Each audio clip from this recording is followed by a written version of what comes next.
दोस्तों, आज मैं आप सभी को सुनाने जा रहा हूँ मेरे द्वारा लिखी गई कहानी जिसका शीर्षक है कामयाबी। आज कुछ अलग हुआ मेरे साथ, जैसे मानो मैं सचमुच समझदार हो गया हूँ। आज जब मैं ऑफिस में किसी समस्या का समाधान कर रहा था, उस व्यक्ति का जो उम्र में मुझसे कई साल बड़े थे और सुलझे हुए भी, मैं पहले तो ये सोच के सहम गया कि इतने तजुर्बे वाले व्यक्ति की समस्या दूर करना मुश्किल तो होगा। अगर वो कोई सवाल करेंगे तो मैं जवाब क्या दूंगा। मेरे मन में सैकड़ों चीजें चल रही थी। अपनी फाइलों को ढूंढते, अपने पन्ने को आगे पीछे पढ़ते मैं खुद को उनके सामने जाने के लिए प्रिपेयर कर रहा था। जैसे तैसे उनके सामने पहुंच के अपनी फाइलों को टेबल पे रख के मैंने अपना काम शुरू किया। उन्हें दिखाने लगा कि मैं इस तरीके से इन चीज़ों का हल निकाल सकता हूँ। मैं अपनी बात कह ही रहा था कि मैंने देखा वो मुझे एकटुक देखे जा रहे थे। मैं असमंजस में था, समझ नहीं पा रहा था कि क्या कहूँ। उन्हें कुछ बुरा तो नहीं लगा, कहीं मेरे कहने का ढंग गलत तो नहीं लगा। बहुत से सवाल थे मन में और समझ में कुछ नहीं आ रहा था। मैंने हिम्मत करके आखिर उनसे पूछ ही लिया, मैं वापस शुरू करूं सर, अगर कुछ रह गया हो तो। उनका कोई जवाब नहीं था और उनका देखना परे नहीं हुआ। उन्होंने कुछ समय लिया और कहा, बेटा ये सब तो चलता रहता है और इन सब की ज़रूरत नहीं है अब। मैं कुछ समझा नहीं सर, मैंने कहा। उन्होंने मेरे सिर पर हाथ फेरा और कहा, गॉड ब्लेस यू। इतनी सी उम्र में ऐसा समझाने का तरीका और इतनी विनम्रता से कम देखने मिलता है। एक सवाल कर सकता हूँ? मैंने जवाब में हामी भर दी थी।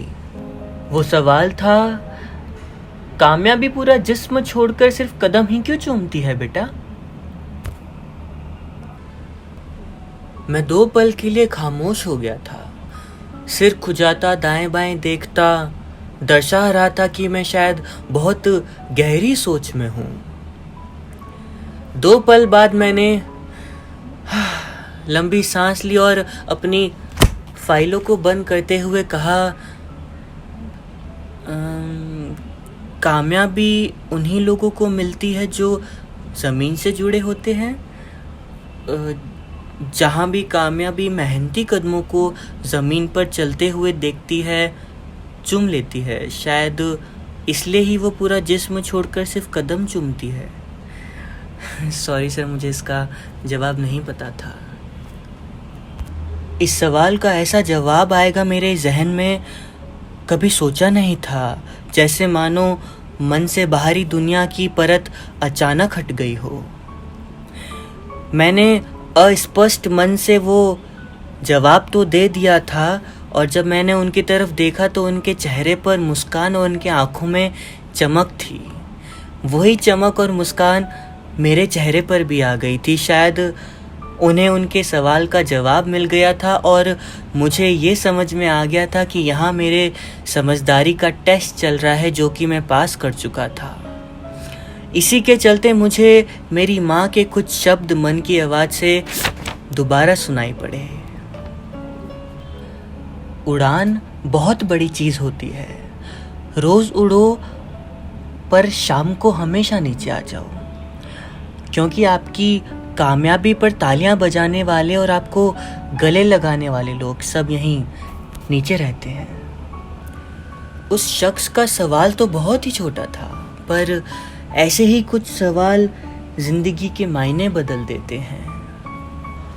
क्या आपको कभी किसी ने ऐसा सवाल किया है जिसे सुन के आप गहरी सोच में चले गए थे? ज़रूर बताइएगा मुझे कमेंट बॉक्स में। बस इतना ही था इस कहानी में मेरे हिस्सों के पन्नों से। और अगर पसंद हो आपको ऐसे ही कुछ किस्से और कहानियाँ जो ले जा सके आपको किसी और दुनिया में, तो लाइक, शेयर और सब्सक्राइब करके बने रहिए वंश निश के साथ। आप सभी का धन्यवाद।